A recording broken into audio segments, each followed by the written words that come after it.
Good morning বন্ধুরা, কেমন আছো তোমরা সবাই? আশা করছি সবাই খুব ভালো আছো, আর আমিও ভালো আছি। তো চলো, পুরীর সেকেন্ড ব্লগ নিয়ে আজকে আমি চলে এসেছি। আজকে একদম ভোরবেলায় সানরাইজ দেখবো বলে চলে এসেছি সমুদ্রের ধারে। আর এখানে যখন এসেছি তখন বেশ অন্ধকার ছিল। তো আমরা এসে বেশ কিছুক্ষণ সমুদ্রের পাড়ে বসে চা খেয়ে তারপরে সমুদ্রের পাড়ে একটু হাঁটাহাঁটিও করেছি। আর যে সময়তে সবাই বসে গল্প করছিল, আমি ভাবলাম সেই সময়তে একটু ভিডিও করি তোমাদেরকে দেখানোর জন্য। আমার ব্লগে যাবে। Hello, good morning.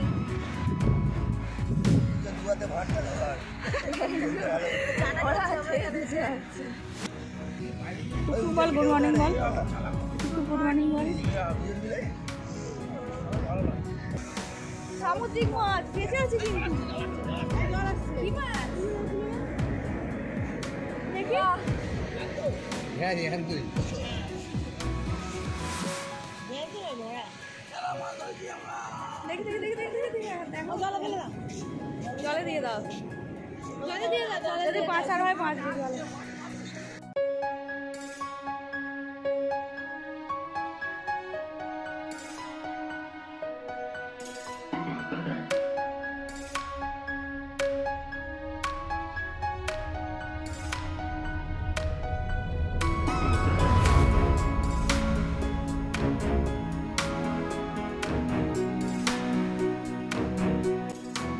যাই হোক, সানরাইজ আমাদের আর দেখা হয়নি, কারণ এত কুয়াশা হচ্ছে দুদিন ধরে যে সমস্ত পর্যটকই সানরাইজ দেখবে বলে এসে বসে বসে হতাশ হয়ে ফিরেই যাচ্ছে। তবুও ভোরবেলার সমুদ্রের এই যে ঢেউগুলো, এগুলো দেখতে অসাধারণ লাগছিল। এটাই অনেকক্ষণ ধরে বসে দেখলাম। তারপরে আমরা চলে এলাম এই জায়গাটায় যেখানে শাক আর মাছ এগুলো সমস্ত সমুদ্র থেকে তুলেই বিক্রি করা হচ্ছিল, সেই জায়গায়।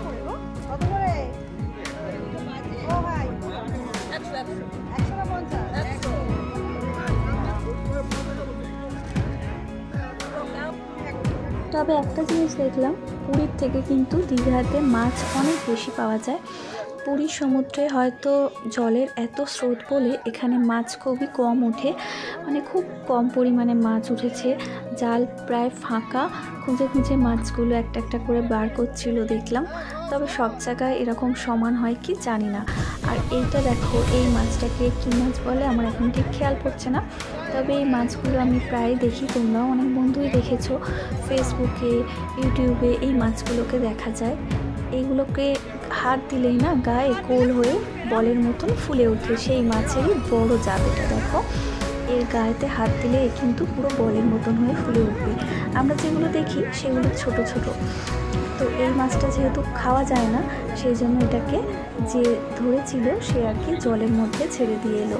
আবার অনেকে এটাকে দেখে বলছিল এটা নাকি ব্যাঙ, এটাকে নাকি রান্না করে খাওয়া যায়। সমুদ্র ধার থেকে ফিরে তাড়াতাড়ি করে ফ্রেশ হয়ে রেডি হয়ে নিয়ে হালকা টিফিন করে আমরা চললাম সাইট সিনেতে। তো চলো, সবাই মিলে বেরিয়ে পড়েছি সাইট সিনে। আজকে আমরা যাব কোণারকের মন্দিরে, আর অবশ্যই একটা স্থান যেটা দর্শনীয়, ওটাও তোমাদেরকে দেখাবো, সঙ্গে থাকো তার জন্য। এখন আমরা চলে এসেছি প্রথম আমাদের গন্তব্যস্থল কোণারকের মন্দির। তোমাদেরকে দেখাচ্ছি, দেখো কত প্রাচীন মন্দিরের দেয়ালগুলো। মন্দিরের প্রত্যেকটা কোণায় প্রাচীনত্বের ছাপ, ইতিহাসের ছাপ। এই রকম ঐতিহাসিক স্থানগুলোতে ঘুরতে সত্যিই ভীষণ ভালো লাগে।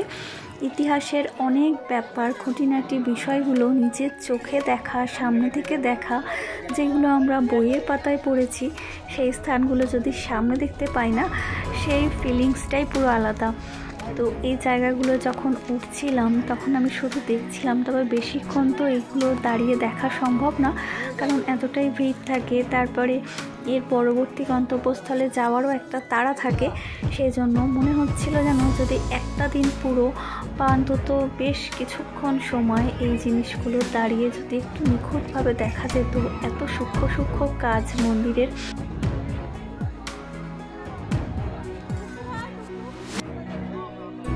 তবে কোণারকের মন্দিরের ভিতরে প্রবেশ করা বা সিঁড়ির একটা নির্দিষ্ট ধাপের পরে আর এগানো কোনো মতেই সম্ভব না। যে কোনো পর্যটকের ক্ষেত্রেই এই নিষেধাজ্ঞাটা জারি করা আছে, পরিষ্কার করে লেখা আছে যে এর পরে আর ওঠা বা এগানো সম্ভব না। তো সেই জন্য নির্দিষ্ট দূরত্ব থেকেই এই মন্দিরটা তোমাদেরকে দর্শন করতে হবে। এই মন্দিরের কাজগুলোরও খুব কাছাকাছি তোমরা যেতে পারবে না, দূর থেকে যতটুকু দেখা সম্ভব সেটুকুই তোমাদেরকে দর্শন করতে হবে।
কোণারকের মন্দির থেকে বেরিয়ে এখন আমরা চলে এসেছি পরবর্তী গন্তব্যস্থল নন্দনকাননে।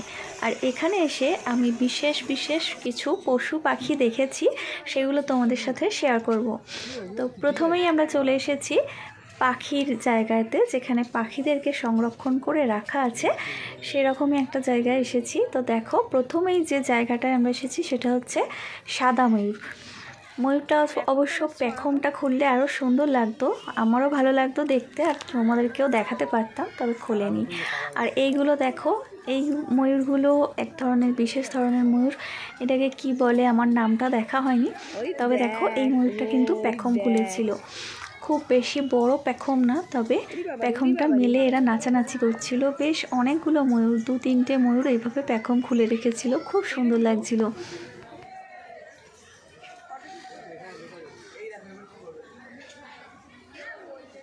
আন্টি তুই ফটোগুলো দিও। হ্যাঁ হ্যাঁ হ্যাঁ দেখ, ওই দিকটা কি ওটা?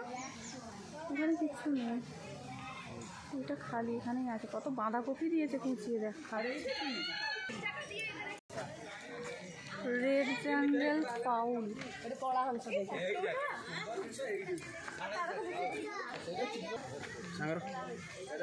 মানে মানে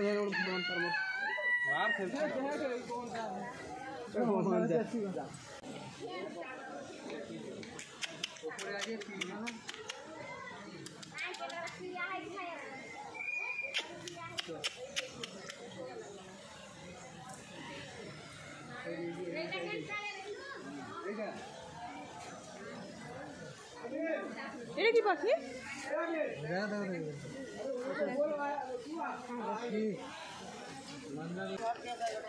লেখাগুলো তুলতে হয়। শকুন তো নাকি চিল এটা?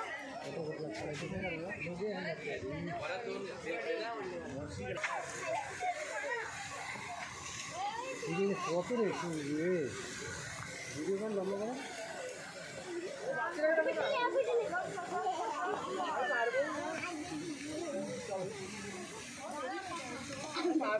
সব মিলিয়ে না।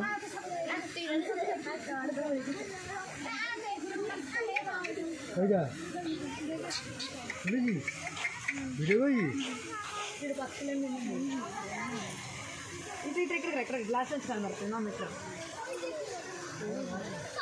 চলো বলছিল বাধা ফাধা চিনে নেয়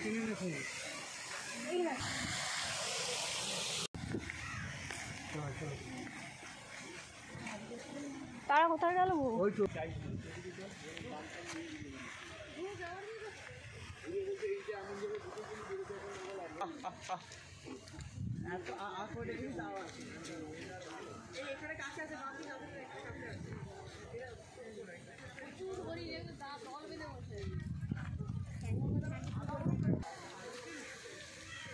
ওইগুলোর গায়ে দাগ আছে। ওইদিকেও আছে, ওইদিকে ভর্তি আছে। চ বাবা আমার আসছেই না, সব মিশে গেছে আন্টি দিও। হ্যাঁ ভিডিও। হ্যাঁ হ্যাঁ দেবে। এই সাদা হরিণটা দেখো, অ্যাকচুয়ালি আমাদের যেরকম আছে না ওটা ওটা কি গো তুমি একটু পিছনে থাকো, মেয়েটা তো পিছনে পড়ে আছে, তুমি আগে আগে যাচ্ছ। ইয়ে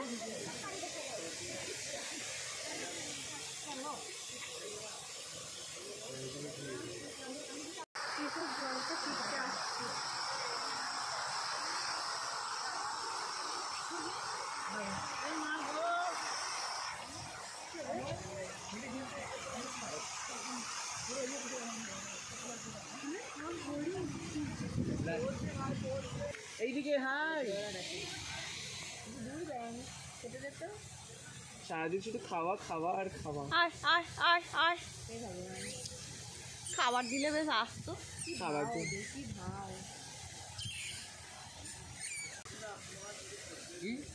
এক মুঠো ঘাস কিনে আনলে ভালো হতো, তাহলে আসতো। নেটের এখানে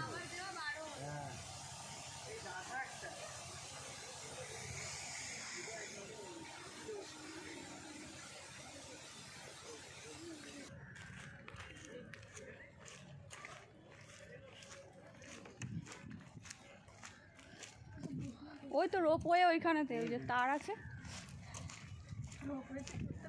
না। বাবা আমার ভয় লাগে।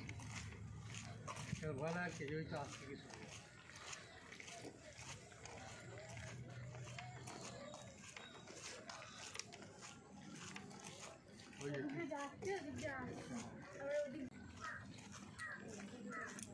ভোরবেলায় বেরোতে পারলে তবে সব কিছু দেখা হতো, হাতে সময় নিয়ে বেরোতে হবে। মাম দিও নি হবে।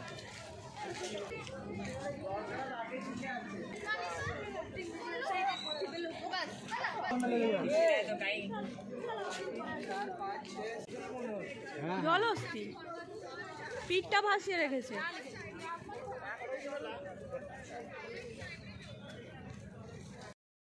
পাখি, হরিণ আর জলহস্তি দেখে এখন আমরা ঢুকছি সরীসৃপ প্রাণী সেকশনেতে। অবশ্য এখানেতে সাপের ঘরেতে সাপ আমরা সেভাবে দেখতেই পাইনি, কারণ শীতকাল যেহেতু সাপেরা সমস্ত নিজেদের গরম রাখার জন্য যে যার বাসাতে আশ্রয় নিয়েছিল। তো এখানে একটা অজগর সাপ ছিল, ওটাই ডালের মধ্যে বাইছিল দেখলাম। আর এখানে ছিল একটা ব্ল্যাক কোবরা। অবশ্য সাপটাকে মুখটা দেখতেই পাইনি, শুধু শরীরটা একটুখানি দেখা যাচ্ছিল, খড়ের মধ্যে পুরোটাই জড়ানো ছিল।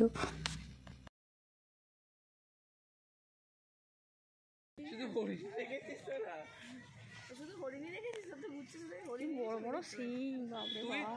শোন, তোর নাম কি?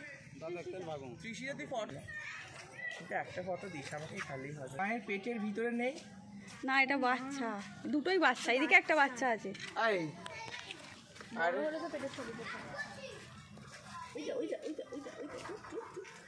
বাবা হনুমানগুলোকে মাদারগুলো খুব টিজ করে। और कंगारू भैया अंदर भी कंगारू है। नहीं दूसरा वो तो लोग की अच्छा चलो ना। अच्छा सारा डिस्ट्रक्शन দিয়ে আমার এই মাছ ওই এখানে একটা পাচার আছে, পেঁচা পেঁচা দেখো, লক্ষ্মী পেঁচা। আচ্ছা দেখো না মাথা আছে কাইটা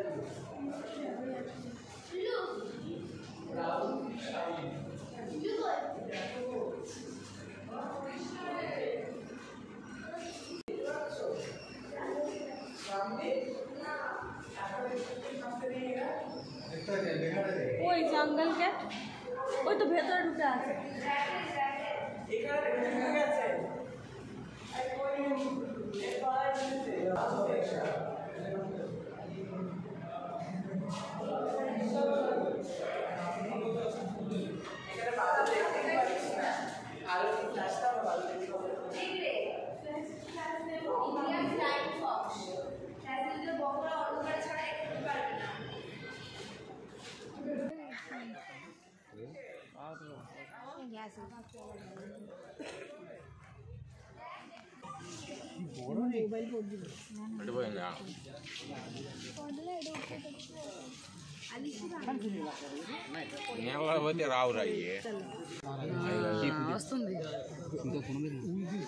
बहुत तगड़ा था मीटिंग लेट कर दिया यार।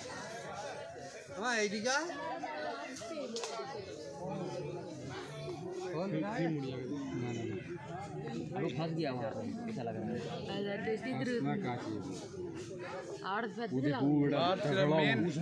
এখন আমরা চলে এসেছি একদম বাঘের সামনাসামনি। দেখো কত কাছ থেকে বাঘটাকে দেখতে পাচ্ছি, একটা মাত্র পাঁচিলের তফাৎ।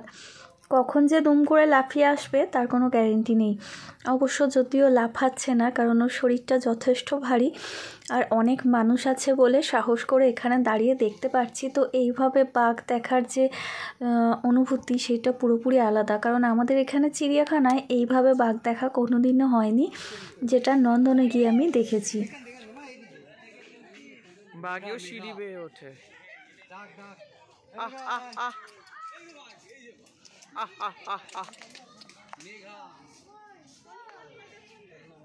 মেঘা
জীবনে দেখিনি, টিভিতে কেন হলুদ হলুদ এগুলো বোঝা যায় না তো। আমিও ব্রাউন দেখেছি সারা জীবন।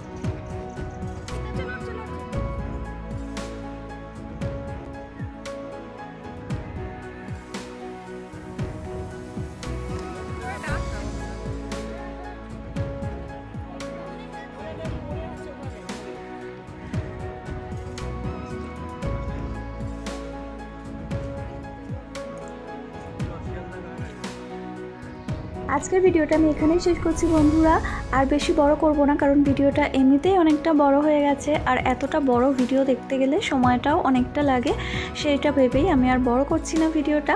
আমার পরবর্তী ভিডিওয়ে আবার বাকি অংশগুলো তোমাদের সাথে শেয়ার করব। তো চলো, দেখা হবে তোমাদের সাথে আবার আমার পরবর্তী ব্লগে। আর যে সমস্ত বন্ধুরা আজকের আমার ভিডিওটা দেখলে, তোমরা যদি লাইক করতে ভুলে যাও, প্লিজ একটা করে লাইক করে দিও। আর নতুন বন্ধু যারা দেখছো আমার ভিডিওটা আজকে, তোমাদের যদি আমার ভিডিওর কোনো অংশ ভালো লেগে থাকে তাহলে প্লিজ আমার চ্যানেলটা সাবস্ক্রাইব করে আমার পাশে বন্ধু হয়ে থেকে যেও।